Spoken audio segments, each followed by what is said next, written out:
Human history is often a story of conflict. We read of empires rising and falling, of cities besieged and burned by armies. The ruins left behind by war and conquest are monuments to our own ambition and folly. These are destructions we can understand, born of human decisions and actions.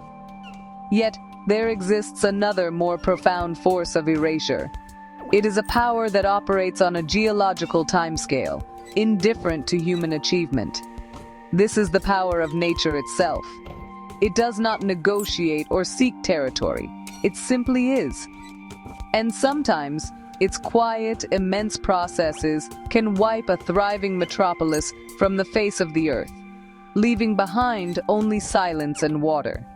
Throughout our long story on this planet, civilizations have built their homes in places of great opportunity, often by the sea or near fertile river deltas. These locations, however, are frequently the most vulnerable to the planet's dynamic geological and climatic systems. A city can flourish for centuries, building temples, homes, and harbors, believing its foundations are permanent. Then, in a single night or over the slow creep of generations, the ground beneath it can give way. The sea, which once brought trade and life, can rise to become a shroud. These are not acts of malice, but the inevitable movements of the Earth's crust and the shifting of its climate. The stories of such lost cities serve as powerful reminders of our place within the natural world. They are not merely tales of disaster, but intricate puzzles pieced together by modern science. The remnants of these once bustling communities, now lying in the quiet dark of the seabed, offer a unique window into the past. They are time capsules, preserved by the very forces that destroyed them. By studying these submerged worlds, we learn not only about the lives of those who came before us, but also about the enduring and often unpredictable power of the planet we all inhabit. It is a lesson in humility, written in stone and silt. In this exploration, we will not find tales of mythical, fantastical realms. Instead, we will journey into the documented reality of cities that were lost to the sea. We will look at the scientific evidence, the archaeological treasures, and the historical accounts that have brought their stories back to the surface. These are factual accounts of real places, populated by real people, whose world was irrevocably altered by natural phenomena. Their fate highlights a timeless truth, that our great works are built upon a planet that is constantly and powerfully alive. We are, and have always been, subject to its whims. To understand the sheer scope of nature's power to reshape the human landscape, we will examine 3 distinct case studies. Each city represents a different moment in history and a different mechanism of natural destruction. They are Helike in ancient Greece, Thonis-Heracleion in Egypt, and the even more ancient settlement of Atlit-Yam, off the coast of modern-day Israel. These are not legends, but tangible archaeological sites. Their stories have been reclaimed from the depths, offering us a direct look at civilizations erased from the map, not by war, but by the earth and the sea. They are silent witnesses to geological forces that continue to shape our world today. Our first example, Helike, was a prominent city-state in classical Greece. It was a leader of the Achaean League, known for its wealth and its grand temple dedicated to Poseidon, the god of the sea and earthquakes. Its sudden and violent disappearance in 373 BCE was a shock to the ancient world, recorded by historians and philosophers who struggled to comprehend the event. For centuries, its story was thought by some to be a myth, perhaps even an inspiration for the legend of Atlantis. Its rediscovery, however, confirmed the terrifying reality of what the ancient writers described: a city annihilated in a single, catastrophic night by an earthquake and a subsequent tsunami. Next, we travel to the mouth of the Nile River, to the great port city of Thonis-Heracleion. For centuries, this was the gateway to Egypt, a bustling hub of international trade and religious ceremony, long before the founding of Alexandria. Its importance was immense, controlling all maritime traffic into the kingdom. Yet it too vanished, sinking slowly beneath the waters of the Mediterranean. It was not a sudden cataclysm that destroyed it, but a more gradual process of subsidence. The very silt and water that gave the Nile Delta its fertility proved to be an unstable foundation, causing the city to collapse into the sea over time, becoming a memory preserved only in ancient texts. Finally, we go much further back in time, to the Neolithic period. Here, off the coast of Israel, lies Atlit-Yam. This is not a city of grand temples and monuments, but a remarkably well-preserved village from around 9,000 years ago. Its inhabitants were among the first to transition from a nomadic to a settled way of life, practicing farming and fishing. Their world was lost to a force that operated on a global scale, the end of the last ice age. As the great ice sheets melted, sea levels rose dramatically across the planet. Atlit-Yam was slowly, inexorably inundated, its stone structures and human remains now resting on the seafloor, a poignant record of a community overwhelmed by climate change. The fates of our three cities were not random accidents, but outcomes of powerful and well-understood natural processes. Civilizations often thrive in geologically active regions, and the very features that make a location attractive can also make it hazardous. One of the most potent threats comes from seismic zones, areas where the Earth's tectonic plates meet. Here, immense pressures build up over centuries, and their sudden release results in earthquakes. These tremors can level buildings in an instant. For coastal cities, the danger is doubled, as a powerful offshore earthquake can displace a vast volume of water, generating a tsunami that can scour a coastline clean. Coastal instability presents another, more insidious danger. River deltas, like that of the Nile, are extraordinarily fertile and ideal for settlement and agriculture. However, they are built from millennia of accumulated waterlogged sediment. This soft, unstable ground is susceptible to a phenomenon known as soil liquefaction. During an earthquake, or even under the sheer weight of a city's buildings, this saturated soil can temporarily lose its strength and behave like a liquid. Structures lose their foundations and can sink, tilt, or collapse entirely, pulling a city down into the very earth it was built upon. This gradual, or sometimes sudden, sinking is known as subsidence. Beyond the immediate geology of a location, broader climate changes have always posed a fundamental threat to human settlements. We are living through such a period of change now, but it is a recurring theme in Earth's history. The end of the last ice age, which began around 20,000 years ago, triggered a profound transformation of the planet. As global temperatures warmed, colossal glaciers and ice sheets that covered much of the northern hemisphere began to melt. This released an enormous quantity of water into the world's oceans, causing a global sea level rise of over 120 meters. For coastal communities of that era, the sea was a slowly advancing enemy. These forces, seismic activity, coastal subsidence, and rising sea levels, are not relics of the past. They continue to operate today, posing a significant threat to many of our modern coastal cities. From Tokyo and Istanbul in major earthquake zones, to Jakarta and Venice sinking into unstable ground, the lessons of Helike and Thonis-Heracleion are more relevant than ever. Furthermore, with modern climate change accelerating sea level rise, countless coastal populations face a future similar to that of the people of Atlit-Yam. Understanding the mechanisms that destroyed these ancient cities is crucial for appreciating the vulnerabilities of our own.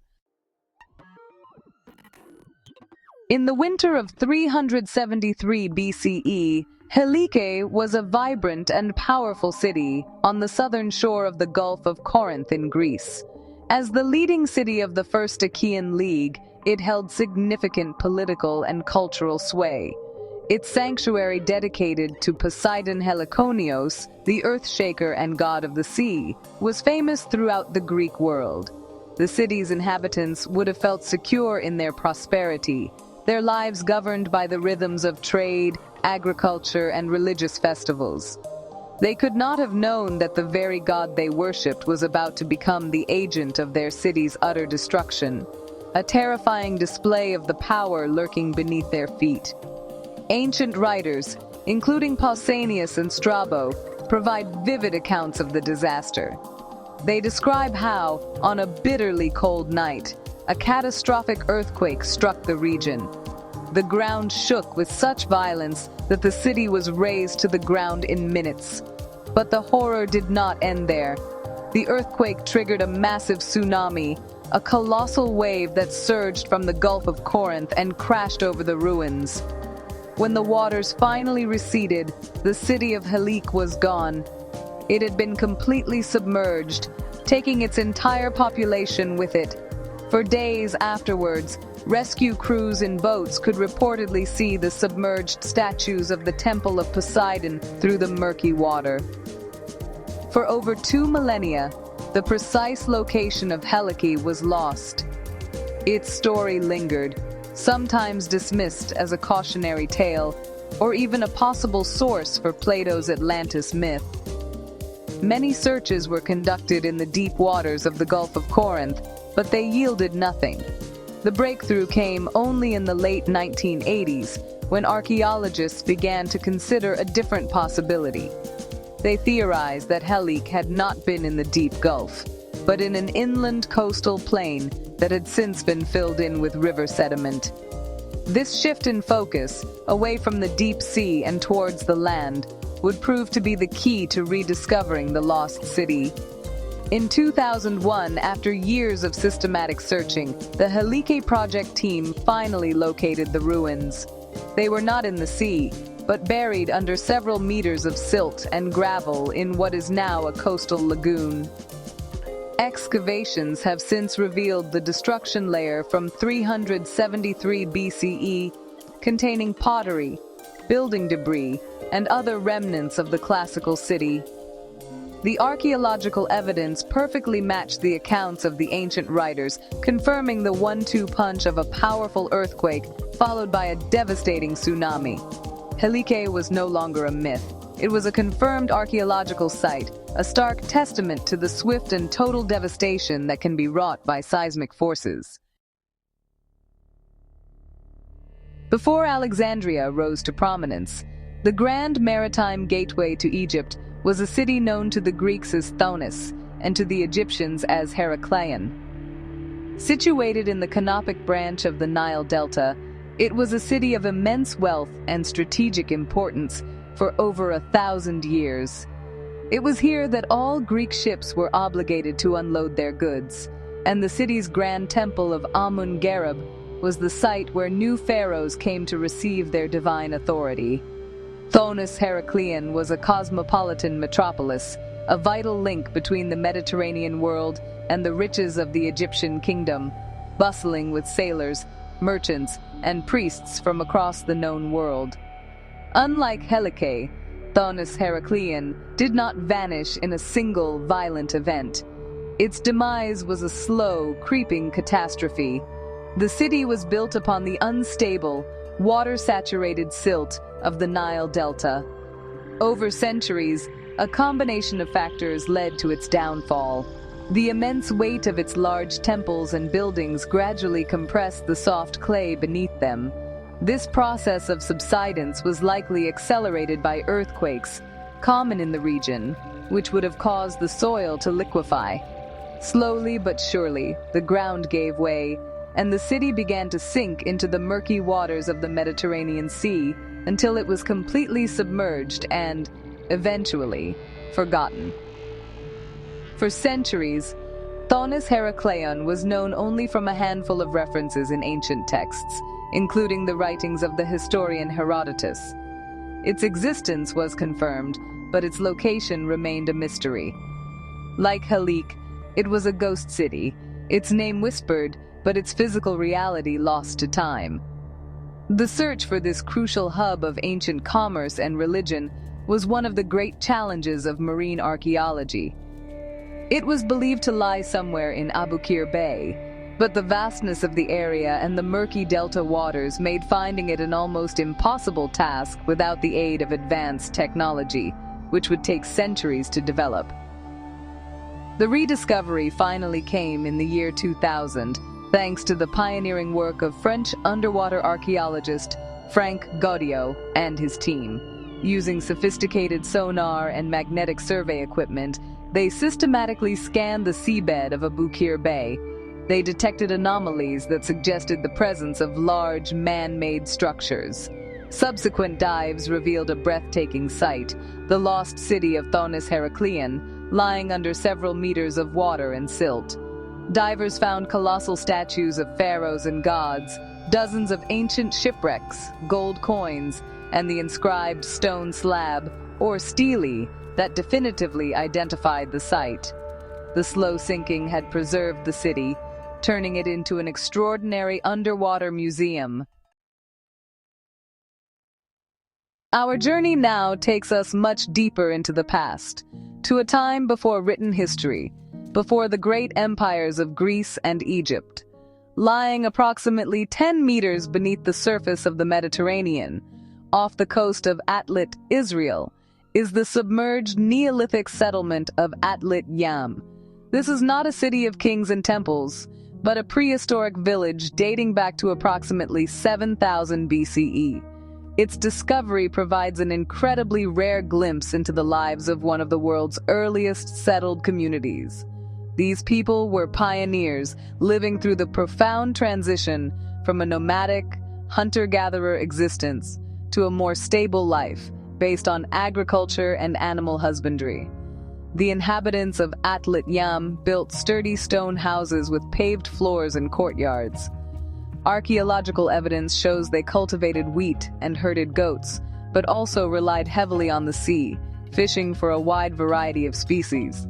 The site has yielded an astonishing array of artifacts, including flint tools, animal bones, and even olive pits, suggesting early olive oil production. One of the most remarkable discoveries is a stone megalithic circle, its large stones arranged around what was once a freshwater spring. Perhaps most poignantly, the remains of over 60 individuals have been found, providing direct insight into the health and genetics of these early coastal people.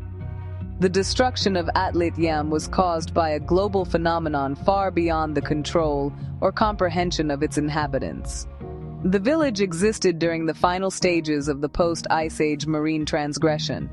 As the Earth continued to warm and the vast Laurentide and Scandinavian ice sheets melted, the world's oceans were steadily rising. For the people of Atlit-Yam, this would have been a slow but relentless process. The shoreline would have crept closer year by year. The freshwater spring would have turned brackish, and coastal storms would have become more threatening. Eventually, the village had to be abandoned as the Mediterranean Sea reclaimed the land. The submergence of Atlit-Yam was a gradual process that ultimately ensured its extraordinary preservation. The gentle inundation and the subsequent covering by sand protected the site from the ravages of time and weather. It was discovered by chance in 1984 by marine archaeologist Ehud Galili, and has since become one of the most important submerged prehistoric sites in the world. Atlit-Yam is a tangible link to our Stone Age ancestors, a silent underwater monument to a community that stood at the dawn of civilization. Its fate is a powerful illustration of how long-term climate change can displace populations and reshape the very coastlines that nurture human life. The rediscovery of these lost worlds would not be possible without remarkable advances in technology and scientific methodology. Modern marine archaeology is a highly specialized field that combines historical research with sophisticated deep-sea exploration. The first step in finding a submerged city often involves a technique called side-scan sonar. This instrument is towed behind a survey vessel and emits fans of acoustic waves, or pings, to the seafloor. The returning echoes are used to create a detailed, almost photographic image of the seabed's topography, revealing unnatural shapes like building foundations or shipwrecks that are hidden beneath layers of sand and silt. Once a potential site is identified, the real work for underwater archaeologists begins. This is a painstaking process that requires incredible skill and patience. Divers, or in deeper waters, remotely operated vehicles, are deployed to investigate the site. Unlike archaeology on land, everything is complicated by the water. Visibility can be poor, currents can be strong, and time on the seabed is limited. Archaeologists use specialized tools, such as water dredges and airlifts, which act like underwater vacuum cleaners to carefully remove sediment without disturbing the delicate artifacts beneath. Every discovery must be meticulously mapped, photographed, and cataloged in its original position. Preserving artifacts recovered from the sea presents a unique set of challenges. Materials like stone and gold survive well, but organic materials like wood and bone, or metals like iron and bronze, begin to decay rapidly once exposed to air after centuries in a low-oxygen, saline environment. Conservation scientists must employ complex treatments to stabilize these objects. Waterlogged wood, for example, must be slowly impregnated with a special wax to prevent it from shrinking and cracking as it dries. Metal objects must undergo a process of electrolysis to remove the corrosive salts that have encrusted them, a procedure that can take months or even years to complete. The work does not end with excavation and conservation. The data collected from these underwater sites helps scientists reconstruct the ancient environment. Analysis of sediment cores, for example, can reveal details about the tsunami that struck Helike. The study of submerged flora and fauna at Atlit-Yam tells us about the Neolithic climate and diet. These lost cities are more than just collections of ruins and artifacts. They are comprehensive environmental archives. They allow us to piece together the story of the event that destroyed them, providing invaluable data on seismic events, sea level rise, and their impact on human populations, past and present. The submerged ruins of Helike, Thonis-Heracleion, and Atlit-Yam are not merely historical curiosities. They are fragile legacies that carry profound lessons. The rediscovery of Helike confirmed the terrifying accuracy of ancient historical accounts of natural disasters. It demonstrates that the stories passed down through generations, which might seem like myths, can be rooted in real, catastrophic events. For modern seismologists and geologists, the site provides a tangible, datable example of the effects of major earthquake and tsunami sequences in the Gulf of Corinth, a region that remains highly seismically active today. It is a reminder that such events are a recurring part of the planet's behavior. Thonis-Heracleion, in turn, offers a powerful lesson on the importance of understanding the ground beneath our feet. A great city, the center of a kingdom's trade, was brought down not by an invading army, but by the very instability of the land that made it a prosperous delta port. Its slow sinking is a case study in soil liquefaction and subsidence, phenomena that threaten many modern coastal cities built on similar deltic sediments. The incredible preservation of its statues, temples, and ships provides an unparalleled snapshot of religious and economic life at the crossroads of the ancient world, a richness that would have been lost had the city been destroyed on land. The story of Atlit-Yam speaks to us perhaps most directly in our current era of climate change. This Neolithic village provides hard evidence of the human cost of sea level rise. Its people were forced to retreat from a global force they could neither understand nor control. The site is a 9,000-year-old footprint of a climate refugee community. As our own coastlines are threatened by rising oceans, the fate of Atlit-Yam is no longer an abstract prehistoric event. It is a direct parallel to the challenges we face today, a reminder that climate change has been displacing human populations for millennia, and will continue to do so if its drivers are not addressed. These underwater sites are invaluable, but they are also incredibly vulnerable. Once uncovered from their protective blanket of silt, the ruins are exposed to currents, marine life, and chemical erosion. Furthermore, they are at risk from modern human activity, such as trawling, pollution, and looting. The preservation of these submerged heritage sites requires a dedicated international effort. Protecting them is not just about saving old stones. It is about preserving the crucial data they hold about our past, our planet, and our own future resilience in the face of the enduring power of the natural world. The stories of Helike, Thonis-Heracleion, and Atlit-Yam are echoes from the abyss, whispers from worlds that were silenced by the immense and impartial forces of nature. They teach us that civilization, for all its ambition and ingenuity, is a guest on this planet. Our cities of stone and steel stand upon a thin, restless crust and beside an ocean whose level is in constant flux. We build our homes and societies with an assumption of permanence, but the ground beneath us and the climate around us are engaged in a slow, powerful dance that is entirely their own, a dance to which we must ultimately adapt. These three cities, each lost to a different natural mechanism, serve as powerful case studies. Helike shows the sudden, violent power of the earth. Thonis-Heracleion reveals the slow, inexorable collapse of unstable ground. Atlit-Yam demonstrates the global impact of climate change and rising seas. Together, they form a compelling narrative about our relationship with the environment. They remind us that the most profound threats to our existence do not always come from our conflicts with one another, but from the fundamental, geological, and climatic processes of the Earth itself. The science of marine archaeology has allowed us to pull these stories back from the darkness. Through sonar, robotics, and painstaking conservation, we have transformed legends into documented historical sites. These underwater discoveries are more than just treasure hunts. They are scientific endeavors that provide crucial data for understanding our past and navigating our future.